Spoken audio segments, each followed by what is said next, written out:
الحمد للہ رب العالمین والصلاة والسلام علی رسولہ الکریم وعلی آلہ واصحابہ اجمعین۔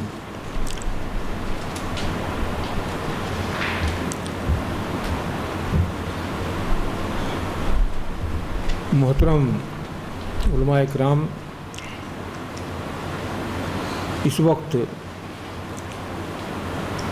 جس موضوع پر اظہار خیال کرنا ہے آپ سمجھتے ہیں کہ بہت ہی اہم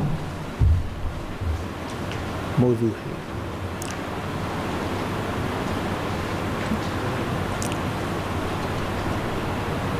اصل میں ہر چیز کے دو پہلو ہوتے ہیں،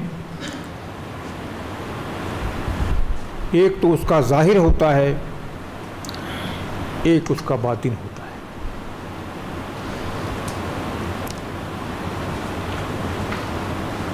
اور دونوں کی اپنی اپنی جگہ پر اہمیت ہے۔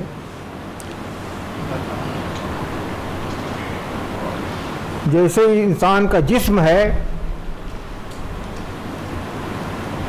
جسے ہم دیکھتے ہیں، ٹچ کرتے ہیں،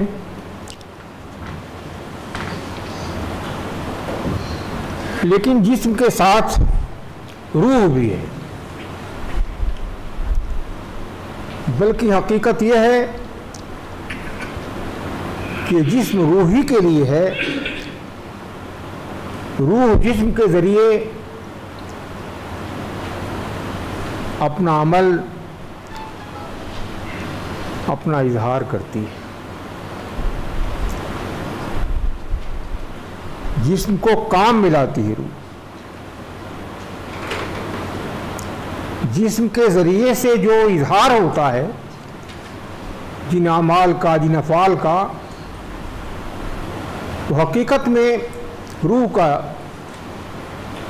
عمل ہوتا ہے، روح کا فعل ہوتا ہے۔ روح اگر نہ ہو تو جسم بے جان ہو جائے گا، اس کی کوئی قدر قیمت نہیں رہے گی۔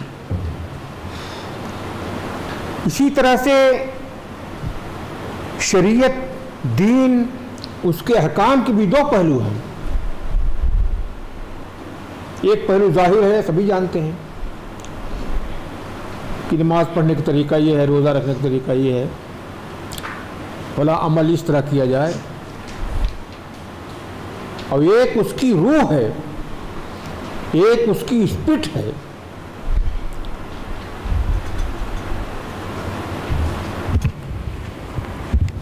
اسپرٹ اور اس کی روح کو نظر انداز نہیں کیا جا سکتا۔ روح کو نظر انداز کرنے کے بعد عمل کی کوئی خاص وقت اور وزن نہیں رہتا۔ اعمال میں مزہ نہیں آتا۔ تو ہر چیز کی ایک اسپرٹ ہوتی ہے، ایک روح ہوتی ہے، عام طور پر اس کی طرف لوگ توجہ نہیں دیتے۔ ایک اور پہلو دیکھیے کہ انسان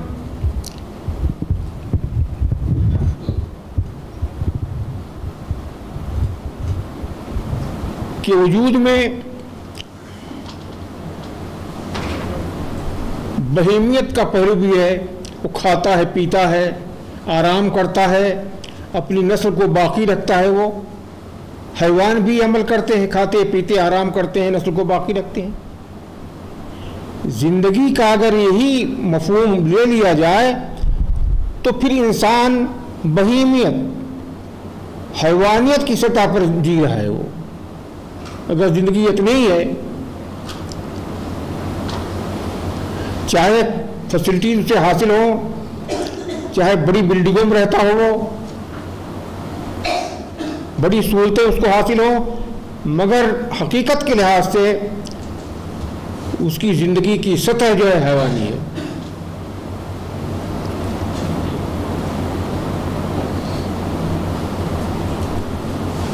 تو اسلام چاہتا ہے کہ انسان جو ہے حیوانیت سے، بہیمیت سے اوپر اٹھے، اور اوپر اٹھ کر اس پہلو کو، حیوانی پہلو کو بھی روحانیت اس عظیم سطح پر لے جائے، اس کے تحت سے استعمال کرے۔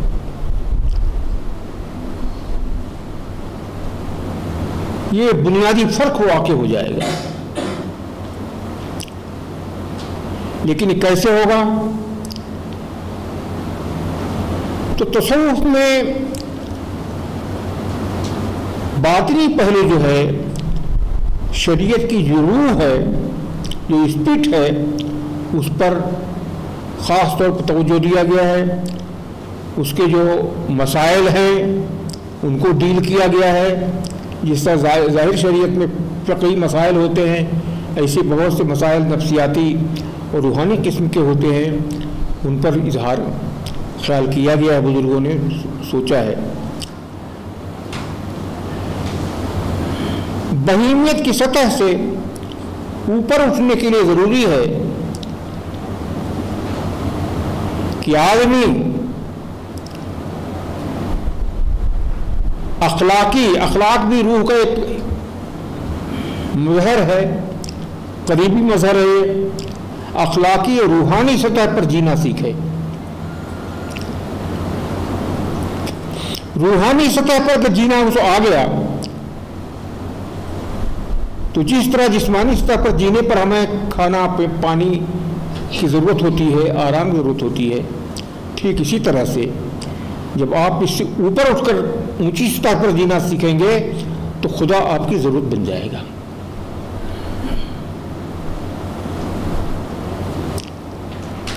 اور آپ میں اور عام حیوانات میں بین فرق واقع ہو جائے گا۔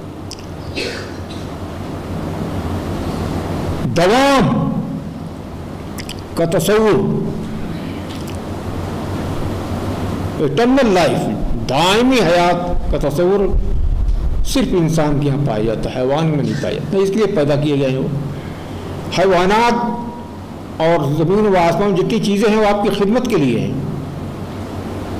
آپ اتنے محترم ہیں کہ آپ کی خدمت کے لیے چاند سورج گردش میں ہیں، تارے چمک رہے ہیں، پھول کھلتے ہیں، ہوائیں چلتی ہیں۔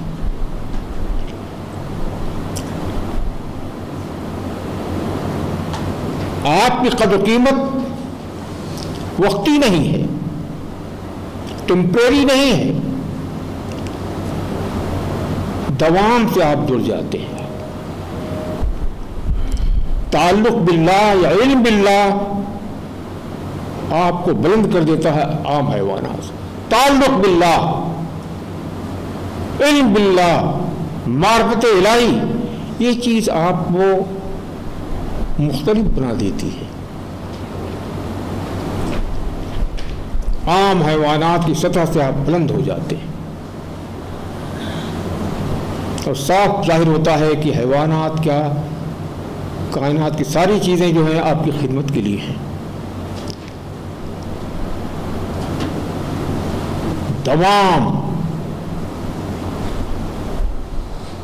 دائمی زندگی آپ کے سامنے ہوتی ہے۔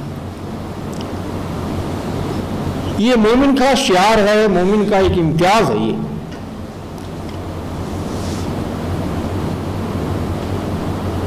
لیس للانسان الا ما سعی جو کہا گیا ہے کہ انسان، مرد مومن، مومنہ کردار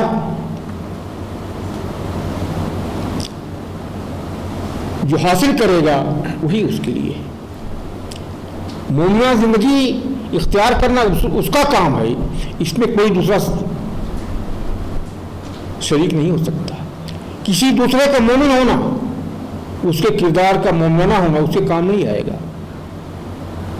شخصیت کی تعمیر جو ہے اسے خود کرنی پڑے گی۔ اس سے معلوم ہوا کہ بنیادی اہمیت آپ ہیں کیا، اصل چیز دیکھنے کی ہم کیا ہیں۔ آپ جو کچھ ہیں آپ کو ہونا ہے، اس کے ذمہ دار آپ ہوں گے۔ خدا کے شاکر بندے ہیں کہ ناشکرے ہیں، وفادار ہیں کہ بے وفا ہیں، یہ آپ کی ذمہ داری ہوتی ہے۔ اس کے ساتھ ساتھ یہ جاننے کی ضرورت ہے کہ دین و شریعت جو ہے محض خشک چیز نہیں ہے، یہ خشک چیز نہیں ہے۔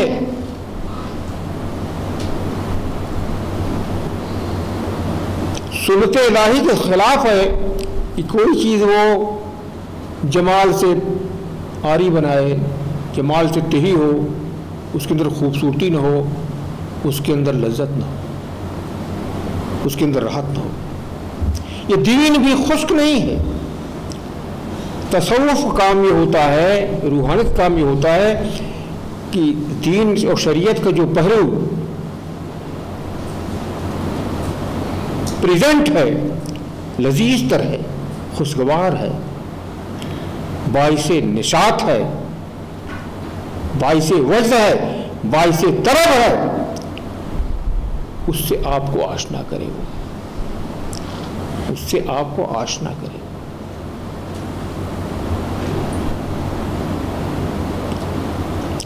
تاکہ ہم دین کو ایک بوجھ نہ سمجھیں، بلکہ دین ایک زندگی ہے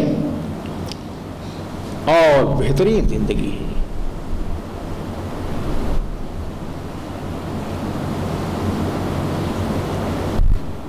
غیر مسلموں کے ایک مجمع میں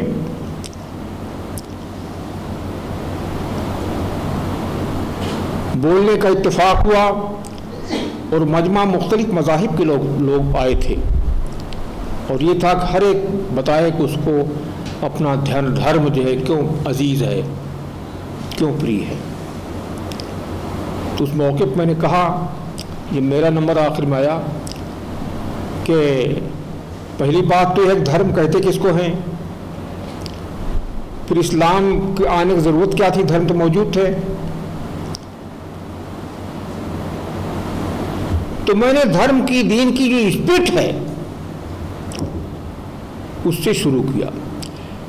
ہم نے کہا دھرم واستو میں من کا سوکشم ویاپار ہے۔ تو ہندو مجمع تھا، ہندی میں نے کہا من کا سوکشم ویاپار ہے۔ دین لطافت احساس کا نام ہے، لطافت احساس کا نام ہے۔ چونک پڑے وہ لوگ، لطافت احساس روح، لطافت قلب، اس کے بغیر دین بوجھ ہی رہے گا۔ اس کا رخ جب خدا کی طرف ہوتا ہے تو سپردگی، ابدیت، محبت الہی،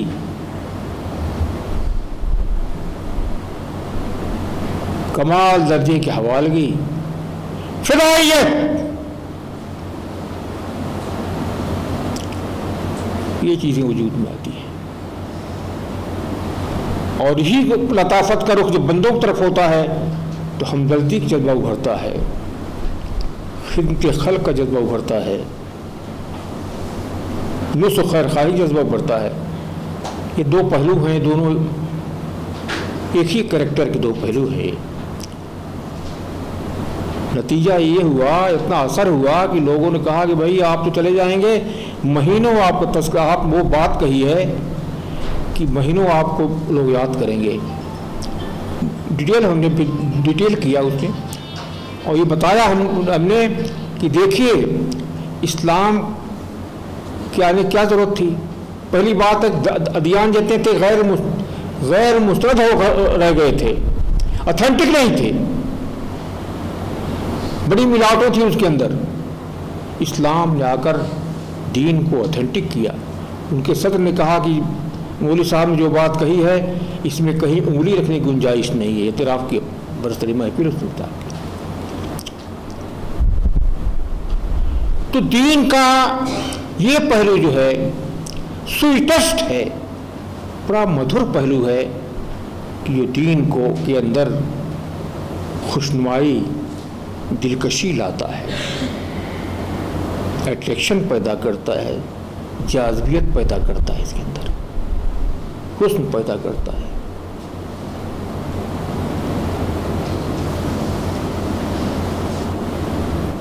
اس کو مختلف ناموں سے یاد کیا گیا ہے کہ تصوف کا مقصد کیا ہے؟ تعلق باللہ، علم باللہ، خوشخوئی، شریعت سے الگ کوئی چیز نہیں ہے۔ حقیقی تصوف جو ہے شریعت سے الگ کوئی چیز نہیں ہے، شریعت ہی کا فہم ہے، اسی کی حفاظت ہے۔ اور جو بدعتیں ایجاد ہوئی ہیں وہ بدعتیں ہیں، تاریخ میں بہت کچھ مسخ کیا گیا ہے وہ غلط ہے، حدیث میں بہت سے موضوعات داخل کر دیے گئے وہ غلط ہے، تفسیر میں بہت کچھ اسرائیلیات داخل کی گئی غلط ہے۔ اسی طرح تصوف کے میدان میں بھی جو کچھ داخل کیا گیا غیر اسلامی چیزیں وہ ان کو صحیح نہیں کہا جا سکتا، لیکن حقیقی تصوف جو ہے وہ تو دین کی روح ہے۔ ایک غیر مسلم تھنکر سے پوچھا کسی نے کیا اسلام میں تصوف ہے؟ کہا کیا پوچھتے ہو؟ تصوف میں اسلام؟ ارے تصوف اسلام میں تصوف کی بات کرتے ہو، تصوف میں اسلام ہے۔ وہ کہتا ہے کہ تصوف میں اسلام، اس کے بغیر، روحانیت کے بغیر، روح کے بغیر جسم کہیں کھڑا ہو سکتا ہے؟ پتہ کی بات کہی اس نے۔ تو اس سلسلے میں ایک چیز یہ ہے کہ یقین کے کئی درجے ہوتے ہیں، یقین کے کئی درجے ہوتے ہیں۔ مقصود ہے کہ احسان، مقصود یہ ہے کہ احسان درجہ حاصل ہو۔ انت عبد اللہ کا ترا، جیسے کہ تم اسے دیکھ رہے ہو، پریزنس آف گاڈ، خدا کی موجودگی کا زندہ احساس ہمارے اندر پیدا ہو جائے۔ وہ معاکم اینما کنتم، تمہارے ساتھ ہے، شہرک سے زیادہ قریب ہے۔ حضوری کی کیفیت، حضوری کی کیفیت پیدا ہو، آپ کچھ سے کچھ ہو جائیں گے۔ تبدیلی جو ہوتی ہے دو طرح کی ہوتی ہے، کہ اسے تبدیلی ہو گئی، کچھ چیزیں ملا دی گئیں، ایک آمیزش ہو گئی، مکسچر ہو گیا ہو۔ نہیں، مکسچر مقصود نہیں ہے، کیمیکل چینج، کیمیاوی تبدیلی آپ کے اندر آئے، آپ کے افکار، آپ کے خیالات، آپ کے جذبات سب مل کر آپ کو کچھ سے کچھ کر دیں، آپ کی تمنائیں کچھ اور ہو جائیں، آپ کا ذوق کچھ اور ہو جائے، آپ کی نگاہیں وسیع ہو جائیں، کہیں بھی تنگی باقی نہ رہے۔ ایٹرنل لائف، دوامی زندگی جس کے لیے ہو وہ تنگ نظری کا شکار ہو سکتا ہے، لیکن اثرات پڑتے ہیں بھٹکی ہوئی قوموں کے، ہم پر بھی اثرات پڑتے ہیں، ان سے بچنے کی ضرورت ہوتی ہے۔ تو یقین کے کئی درجے ہیں۔ ایک درجہ ہے علم الیقین، کہ کسی نے کہا بھائی شہد ہے بہت مفید چیز ہے، مکھیاں شہد جمع کرتی ہیں، شہد کی مکھیاں، آپ نے مان لیا کہ بھائی آدمی معتبر ہے کہہ رہا ہے، ٹھیک ہی ہے۔ ایک ہے عین الیقین، کہ شہد جو ہے شیشی میں رکھی ہوئی سامنے دیکھ رہے ہیں، یہ عین الیقین ہے۔ لیکن نہیں، اس سے بڑھ کر ہے کہ شہد کو زبان پر رکھیں، یہ حق الیقین ہے۔ مطلوب یہ ہے کہ حق الیقین ہے، یقین محض خیالی چیز نہ ہو، محض علمی چیز نہ ہو، کہا گیا ہے ایسا ہے، حق اسی کہا گیا ہے اس نے دین کا ذائقہ چکھ لیا، ایمان کا ذائقہ چکھ لیا۔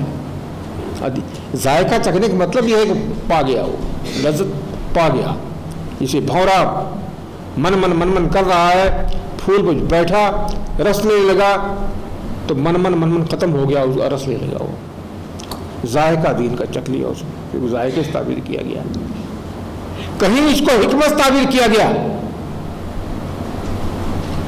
حدیث کے اندر بھی، قرآن کے اندر تو وہی ہے، یتلو علیہم آیاتہ والکتاب الحکمہ ویزکیہم. تزکیہ، مقصد تزکیہ ہے، تلاوت آیات الہی، احکام ضابطے کی تعلیم اور حکمت کی تعلیم، اور نتیجے میں تزکیہ. حکمت کہتے ہیں الہامی ادراک کو، استدلالی نہیں، الہامی ادراک، جیسے حقیقت منکشف ہو جائے، آپ پر منکشف ہو جائے، کھل جائے. سورج کو دیکھ رہے ہیں، دلیل نہیں چاہیے کہ سورج نکلا ہوا ہے. استدلالی چیز جو ہے کشفی بن جائے، قلب کی صفائی سے، ذہن کی صفائی سے، اخلاص سے یہ چیز پیدا ہوتی ہے کہ وہ چیز جو استدلالی ہے، ریزن سے سمجھتے ہیں آپ، کشفی بن جائے. اسے حکمت تعبیر کیا، الہامی ادراک. جب الہامی ادراک حاصل ہوتا ہے تو آدمی کی زبان سے باتیں بہت گہری نکلنے لگتی ہیں، اس کے اعمال بڑے اچھے ہوتے ہیں، اقوال اچھے ہوتے ہیں، اور شرافت اس کے اندر ہوتی ہے. اگر شرافت نہیں ہے تو مجھے بے بہرا ہے، یہ اس سے یہ چیز بھی حاصل نہیں ہو سکی ہے. اسے حکمت سے تعبیر کیا گیا ہے. وہ نگاہ، اس کے نتیجے میں پھر وہ آدمی کی تعمیر ہوتی ہے، شخصیت کی، جسے تزکیہ کہا گیا.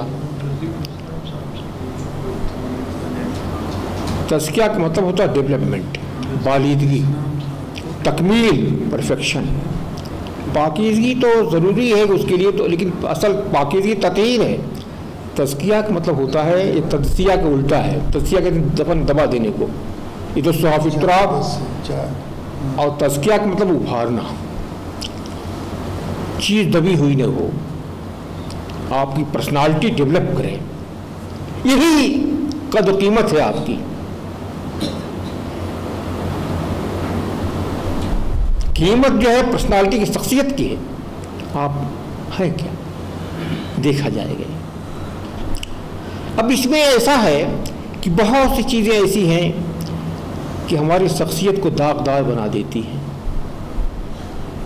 تنگ نظری، خود غرضی، بے وفائی، غیبت، حسد، چغلی، کسی کی ترقی دیکھ کر جلنا، کسی کو ڈاؤن ہو گئے تو ہم کو خوشی ہو، کسی کی بھلائی اچھی لگے آپ کو،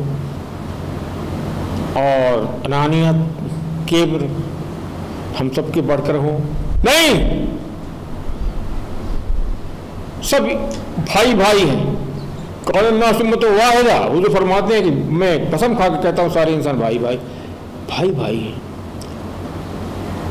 بھائی کی خوشی اپنی خوشی ہے، بھائی کی خوبصورتی اپنی خوبصورتی ہے، بھائی کی ثروت، اچھی خوشحالی اپنی. جب تک یہ چیز پیدا نہ ہو، سمجھیے بات نہیں بنی. وسعت نہیں آئی آپ کے اندر، تنگی سے نکلے نہیں. آسمان کشادہ ہے، سب کو اپنے اندر سمائے ہوئے ہے، اب آپ کسی کی بھلائی کو نہیں برداشت کر سکتے. خود غرضی آپ کے اندر ہے، صرف اپنی بھلائی دیکھتے ہیں،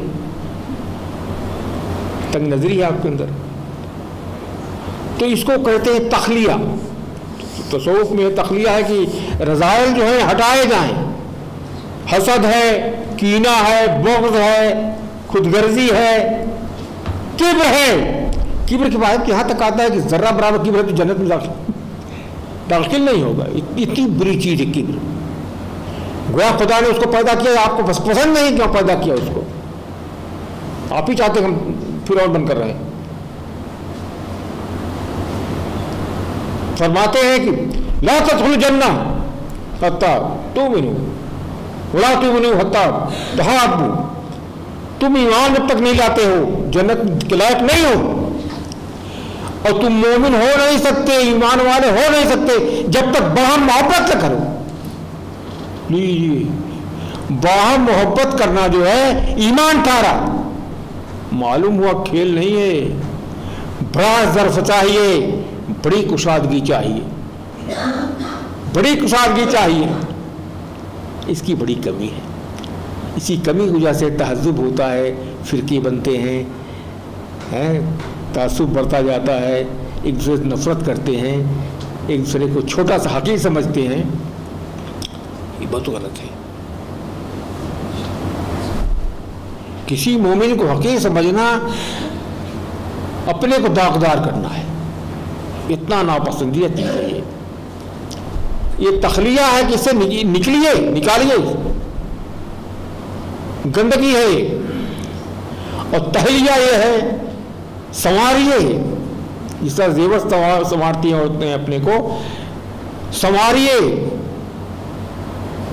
محبت سے، تواضع سے، خاکساری سے، الفت سے، شفقت سے، ہمدردی سے، غم گساری سے، نصح سے۔ دین نصیحت فرمایا گیا ہے کہ دین نام ہی ہے خیر خواہی کا۔ تو تصوف جو حقیقی تصوف سکھاتا ہے کہ خیر خواہ بنو، تنگی سے نکلو۔ دین خیر خواہی کا نام حضور فرماتے ہیں، اور خیر خواہی محدود معنی نہیں۔ پوچھا گیا کہ لمن، کس کے لیے خیر خواہی؟ فرمایا کہ للہ، کتاب ہی، رسول ہی، والائمہ اور عام۔ فرمایا کہ اللہ خیر خواہی ہے کہ اس کے منصوبے کو پورا کرنے میں کوشش کر لگے آپ۔ اس نے جس منصوبے سے کائنات کی تخلیق کی ہے، اس منصوبے کے خلاف آپ کا کوئی پروگرام، کوئی منصوبہ نہ ہو۔ اسی کتاب کی خیر خواہی ہے کہ اس کی کتاب کو نافذ کریں، سمجھیں، پڑھیں اور اس کے پیغام کو عام کریں، جو تقاضے ہیں اس کے پورے کریں، اور ساری لوگوں کے لیے ہے تو اسے اپنے پاس نہ رکھیں۔ اور رسول کی خیر خواہی ہے کہ رسول کی پیروی کریں، جو کام وہ دے کے گئے ہیں اس کام کو لے کر اٹھیں۔ اصل سنت یہ ہے کار نبوت۔ اور حکمراں جو ہیں، خاص طور پر حاکم، مسلم بغاوت نہ کریں اور عام انسانوں کی خیر کا گویا خیر خواہی دین ہے۔ جہاں آپ کے اندر بدخواہی آئی، آپ اس میں کامیاب ہوں یا نہ ہوں، لیکن دین تو آپ سے کھسک گیا، دین تو کھسک گیا آپ سے۔ تو یہ تہلیہ ہے، سنواریے اپنے، اور روشنی آ نہیں سکتی جب تک اندھیرا دور نہیں ہوگا۔ بدحیتی، بدصورتی جب تک جاتی نہیں، حسن جمال کیسے آئے گا؟ یہ دونوں پہلو تصوف میں، تہلیہ اور تخلیہ۔ اس کے سلسلے میں ایک چیز جاننی ہے، قرآن میں آتا ہے صبغۃ اللہ من احسن من اللہ صبغہ ونحن لہ عابدون۔ اللہ کا رنگ اختیار کرو، خوئے ربانی اختیار کرو، حسن جمال اور رنگ میں اس سے بہتر کون ہو سکتا ہے؟ اور ہم نے تو اسی کی بندگی اختیار کر لی ہے۔ اسی کو پیغام میں دیا جا رہا ہے، صبغۃ اللہ منصوب ہے، اشارہ ہے کہ اللہ کا رنگ اختیار کرو۔ اس رنگ میں، خو میں، جمال میں، کمال میں، خوبصورتی میں اس سے بہتر کون ہو سکتا ہے؟ کہاں بھٹک رہے ہو؟ رہی میری بات تو کہنا تو یہ چاہیے تھا کہ ہم نے تو بھائی اپنے کو اس کے رنگ میں رنگ لیا ہے، یہ نہیں کہہ کر یہ کہا کہ ہم نے تو اس کی بندگی اختیار کر لی۔ معلوم ہوا کہ بندگی یہ ہے، اس کے رنگ میں رنگ جائیے، تب صحیح معنوں میں آپ بندے بنے، تب صحیح معنوں میں آپ نے فائدہ اٹھایا۔ یہ بندگی ہے۔ اس کے رنگ میں رنگنے کا مطلب یہ ہے کہ وہ وقار ہے، آپ باوقار ہو، ذلیل ہو۔ اس کی نگاہ آفاقی ہے، آپ کی نگاہ بھی آفاقی ہو۔ آپ کا دل کشادہ ہو، کسی طرح کی تنگی نہ ہو آپ کے اندر۔ اس کا سورج ہر جگہ چمکتا ہے، اس کا بادل ہر ایک کھیت پر بارش کرتا ہے، اس کی راتیں ہر ایک کے لیے آتی ہیں، چادر اڑاتی ہیں، غریب کو بھی امیر کو بھی، اس کا دن ہر ایک کے لیے چمکتا ہے۔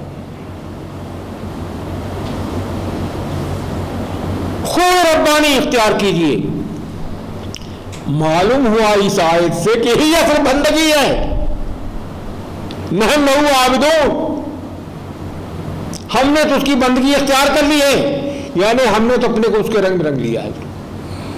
جب اس کے رنگ میں رنگ لیں گے آپ اپنے کو، تو خود غرضی کہاں رہے گی، تنگ نظری کہاں رہے گی، بخل کہاں رہے گا؟ کیا خدا وکیل ہے؟ ساری تنگ خرابیاں دور ہو جائیں گی۔ اس کی صفات سے اپنے کو متصف کریں گے، اس کے صفات کا انعکاس پڑے گا آپ کے دل کے آئینے میں، تو یہ سارے رذائل جو ہیں، ساری اندھیرے چھٹ جائیں گے جتنے اندھیرے ہیں، اور روشنی خوبصورتی آ جائے گی۔ تو یہ بہت بڑا خاص نسخہ ہے جو فرمایا گیا کہ تمہارے سامنے تو خدا کی صفات کا بہت تفصیل سے ذکر آیا ہے قرآن کے اندر، حدیث کے اندر، ان صفات کا عکس تمہارے اندر پڑنا چاہیے، ایک بات۔ دوسری بات یہ ہے کہ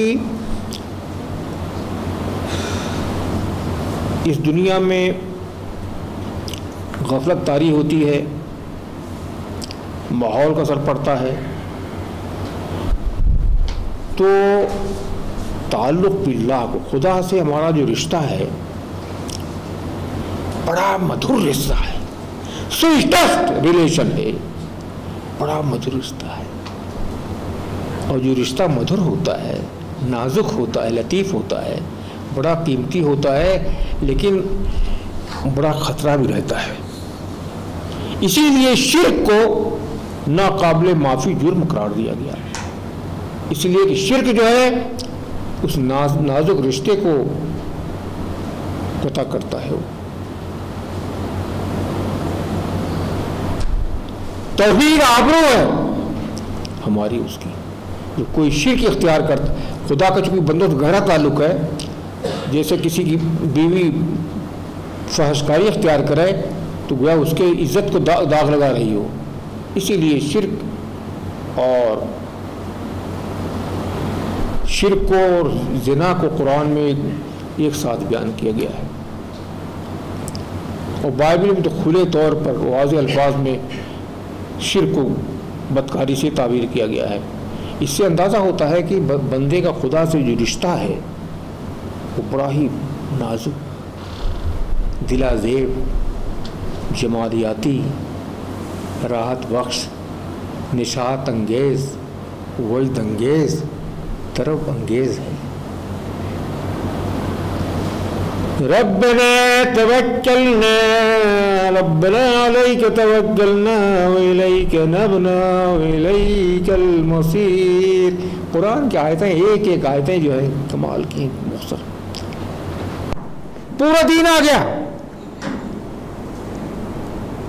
اے ہمارے رب، ہم نے آپ پر بھروسہ کیا،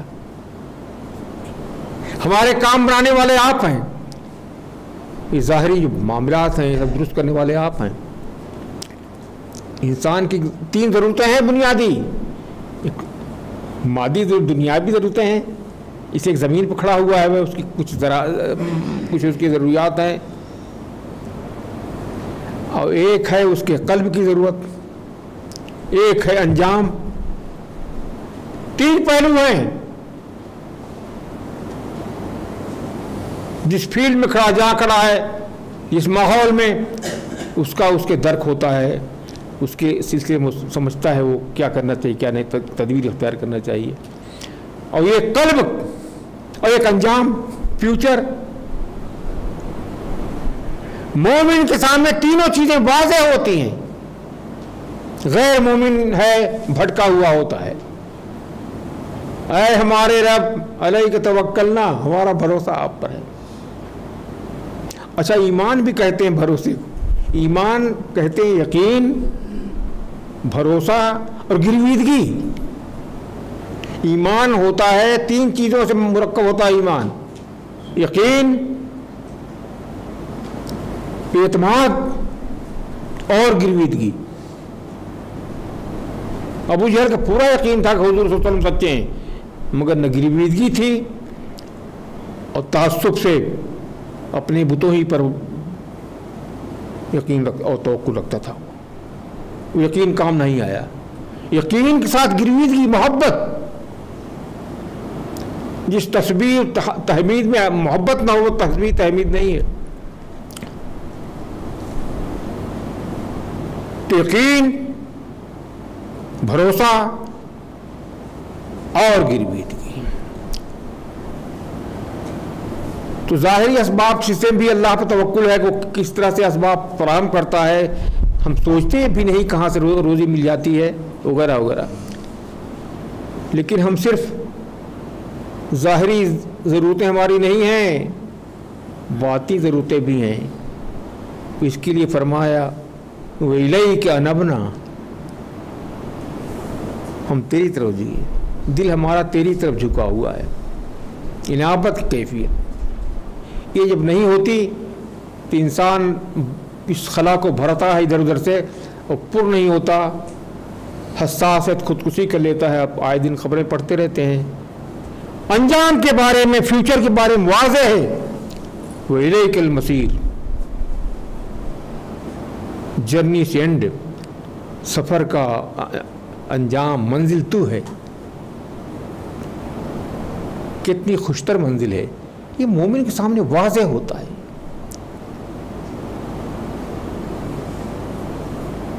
اور وہ جانتا ہے اس بات کو کہ کمائی کیا ہے. کمائی اصل میں کاؤنٹنگ تو ضمنی چیز ہے، اصل ہے من جاء بالحسنۃ فہو خیر اللہ ومن جاء بالسیئۃ، جو الحسنہ لے کر آیا، الحسنہ کہتے ہیں نیک روی کو، نیک کردار لے کر آیا. لگنے سے بہت جامع ہو گیا، یہ اتنا جامع ہو گیا کہ ہمارے زبان میں کوئی لفظ نہیں ہے کہ ترجمہ کر سکیں الحسنہ کا. نیکی کرتے ہیں، نیکی سے کام نہیں، ال لگ گیا ہے نا. حمد لگ جاتا ہے تو اس کے اندر وسعت آ جاتی ہے. الحسنہ لے کر آیا، ہمارے اندر کوئی لفظ نہیں ہے تو نیک روی، نیک کردار لے کر آیا، اس کے لیے بہتر ہے. اور یہ سیئات لے آیا، والذین کیا ہے سیئات فلا یضاف الا الذین، جو برائی لے کر آیا تو جو جتنی برائی اسی کے مطابق اس کو سزا ملے گی. من خشی الرحمن بالغیب جاء بقلب منیب، قلب منیب جو ہے یہ کمائی ہے آپ کی. یا قلب سلیم کہا، یوم لا ینفع مال ولا بنون الا من اتى اللہ بقلب سلیم. لوگ مال ملال میں اسی لگے رہتے ہیں، وہاں جو چیز کام آنے والی ہے وہ بھلا چنگا دل ہے. تو صوفیہ نے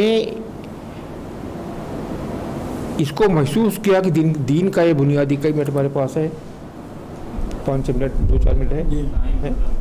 کئی منٹ ہے ہمارے پاس؟ اچھا ہم ختم کر رہے ہیں. تو صوفیہ نے محسوس کیا کہ بھائی دین کا یہ اہم شعبہ ہے، اس کی فکر کرنی چاہیے. تو اس میں بہت سے لوگ ہوئے، اپنے اپنے انداز میں کام کیا. ابن تیمیہ ہے، امام غزالی ہیں، فلاں ہیں، اور بہت بزرگان ہوئے ہیں. حضرت جیلانی اور کون ہوئے ہیں، شرف الدین یحییٰ منیری ہیں. بڑے بڑے بزرگان ہوئے جنہوں نے اس شعبے میں کام کیا. اچھا بھی اس میں تصوف کی چیز اور داخل ہو گئی، بہت سے مسائل ایسے داخل ہو گئے جن کا تعلق الہیات وغیرہ سے، علم کلام سے ہے، وہ بھی داخل ہوئے. لیکن اس کو بھی حل کیا. ویسے یحییٰ منیری رحمۃ اللہ علیہ کہتے ہیں کہ کائنات جو ہے، تخلیق جو ہے، یہ فیض ہے، اس کا فیض ہے. فیض کہہ کر سارے مسائل حل کر دیے انہوں نے. نہ خطرہ ہے اتحاد اور حلول کا، نہ کسی خطرہ رہا. تو ان لوگوں نے حل کیا. مجدد الفسانی ہیں تو ان لوگوں نے مسائل کو لیا. اسی میں خرابیاں بھی آئیں، لیکن اگر درک رکھتے ہیں آپ تو سمجھ جائیں گے کہ دین سے، شریعت کے مطابق، مزاج کے مطابق کون ہے، کون اس کے خلاف ہے. اس کو آپ اختیار کر سکتے ہیں۔ اس سلسلے میں انہوں نے ذکر، اذکار، تلاوت اور نوافل، روزہ اور اچھے کی صحبت، کامل کی صحبت کو بہت ہی اہمیت دی، یا پھر کاملین نہیں ملتے تو ان کے جو ملفوظات وغیرہ ہیں ڈھنگ کے ان کا۔ اس سلسلے میں ایک بات اور جاننی چاہیے کہ انہوں نے کچھ تجربے سے کچھ چیزیں انہوں نے دریافت کی، اس کو بھی انہوں نے کارگر بنانے کی کوشش کی اس راہ میں، عنایت الہی، تعلق باللہ کے سلسلے میں، حضوری کے سلسلے میں، پریزنس آف گاڈ، خدا کی حضوری۔